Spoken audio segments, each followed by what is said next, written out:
Қайырлы күн достар, қалдарыңыз қалай? Сіздермен биылғы жылдың хит чизкейгі, тары чизкейктің рецептісімен бүгін бөлісемін деп шештім. Менің парақшамда бұның алдында да тары чизкейк болған. Ол чизкейкке емес, көбінесе тары және талқан пирогына көбірек ұқсайды.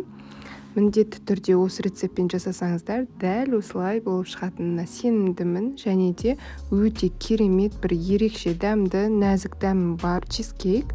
Және де алда наурыз айы келе жатыр. Наурыз мерекесіне орай дастархандарға қойсаңыздар, өте үйлесімді болады. Қазақтың тәттісі болып шыға келеді. Ең алдымен бастамас бұрын тарыға ыстық сүтті құйып, бетін тығыздап жауып, жарты сағатқа қоямыз.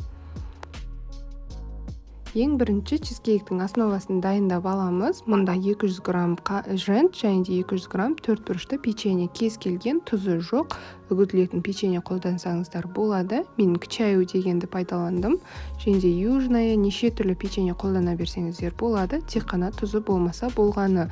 Осында еріп тұрған сары майды құйып, 150 грамм сары майды құйып, жақсылап осылай араластырып аламыз. Дәл осындай рассыпчатый болу керек. Формаға барлығын бірденен саламыз. Менде форманың диаметрі 20 сантиметр. Ингредиенттердің барлығын описанияға астына қалдыратын боламын міндетті түрде.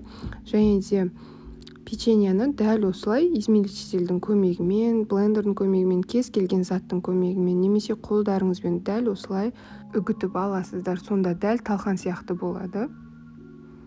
Міне жақсылап осылай шетіне жаямыз. Асты қатты жұқада болып кетпесін, және де қатты қалыңда болып кетпесін. Осындай стақан пайдалансаңыздар, негізінде өте жақсы текстеледі. Бірінші осы бортиктерін жақсылап тығыздап, шашылмайтындай етіп, тығыздап формасын жасап алыңыздар. Егер де корждарды тығыздамасаңыздар, кішкене начинкасын салған кезде бетіне осылар түсіп, онша емес көрініп қалады. Сондықтан да жақсылап асықпай тығыздаңыздар.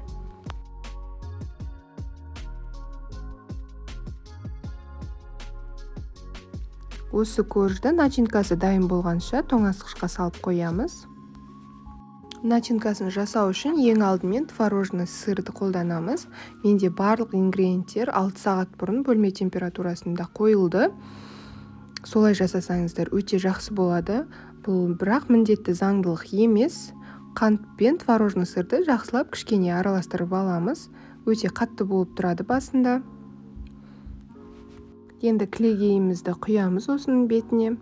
Менде клегейде бөлме температурасында 6 сағаттай тұрды. Мүлде миксерді қолданбаймыз, тек қана венчиктің көмегімен осылай араластырамыз. Шаншқының көмегімен де араластырсаңыздар болады, қасықтың немесе. Дәл осылай біріккенше кішкене жайлап араластырамыз. Міне енді жұмыртқамызды саламыз. 4 жұмыртқаны бірден салдым. Менде қол жұмыртқасы, кез келген жұмыртқаны пайдалансаңыздар болады. Менде қолдың жұмыртқасы болғаннан кейін начинкамыз сарғыштау болды, өте әдемі болады негізінде. Осылай жақсылап біркелкі болғанша араластырамыз. Ең соңында бұқтырып қойған тарымызды саламыз.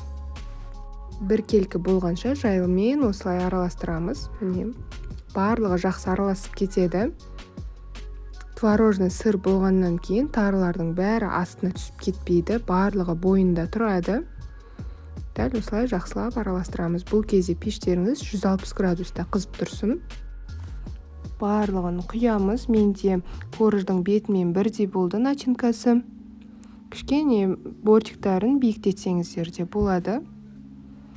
160 градуста 40 минутта пісіріп алыңыздар. Менде 60 минутта кішкене беті қызарды. Егер де қызарғанын қаламасаңыздар, 40 минут жеткілікті. Міне менде чизкейк пісіп шықты. 60 минутта пісті, 160 градуста. Егер де бұлай бетінің қызарғанын қаламасаңыздар, 40 минут жеткілікті деп айттым жаңа. Дәл осылай пісіріп алыңыздар. Және де піскеннен кейін пеште жарты сағаттай сол қызуында қалуы тиіс. Пешті өшіріп тастаңыздар. Одан кейін барып, толықтай суығанша 4-5 сағат тоңазытқышта тұрғаны жақсы. Себебі чизкейкті білесіздер, өте нежный болып тұрады. Сондықтан беті сынып кетпес үшін, түсіп кетпес үшін өте өз-өзін ұстап тұрған қалпына дейін суытқан дұрыс. мен бетін осылай малинамен әсемдеген болатынмын. Бұл өздеріңіздің қалауларыңызша. Егер де менің каналыма әлі де тіркелмеген болсаңыз, міндетті түрде подписаться батырмасын басып, жәнедегі колокольчикті баса кетіңіз. Менің бірде-бір рецептімді жіберіп алмайсыз. Және де қазақша контентті, қазақша каналды қолдау мақсатында өзіңіздің пікіріңізді білдіре кетіңіз. Және де лайк басуды да ұмытпаңыз. Мен видеоның астында өзімнің инстаграм парақшамды да қалдырған болатынмын. Онда да көп рецепттер болады. Және де лайв стористар, сондықтан инстаграм парақшама да тіркеліп алыңыз. Міне байқағандарыңыздай өте биік, әдемі болып шықты. Бортигін начинкадан да жоғары көтерем десеңіздер болады кішкене. Міне керемет болып тұр, түрі де аппетитный. Мен сіздерге қазір кесіп көрсетіп жатырмын. Өте нәзік, әдемі кесіледі. Және де толықтай суыған соң разрезе өте әдемі жасалынады. Кескен кезде міне толықтай суыды. Егер де толық суымайтын болса, кішкене жұмсақтау болып тұрады чизкейк. Қазақилықпен жасалынған ерекше десерттің рецептісімен сіздермен бөлістім. Сіздерден тек қана маған қолдау қажет. Қолдауды ұмытпаңыздар. Дәмі керемет, өте бір әдемі болады екен.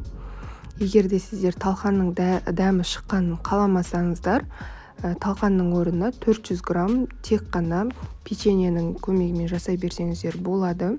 Тек қана тарының дәмі шығып тұрғанын қаласаңыздар, ал екеуінің бірдей дәмін қаласаңыздар, дәл осылай жасай берсеңіздер болады. Өте әдемі болады. Міндетті түрде инстаграм парақшада жасап жатсаңыздар, белгілеуді ұмытпаңыздар. Ас болсын, сау болыңыздар.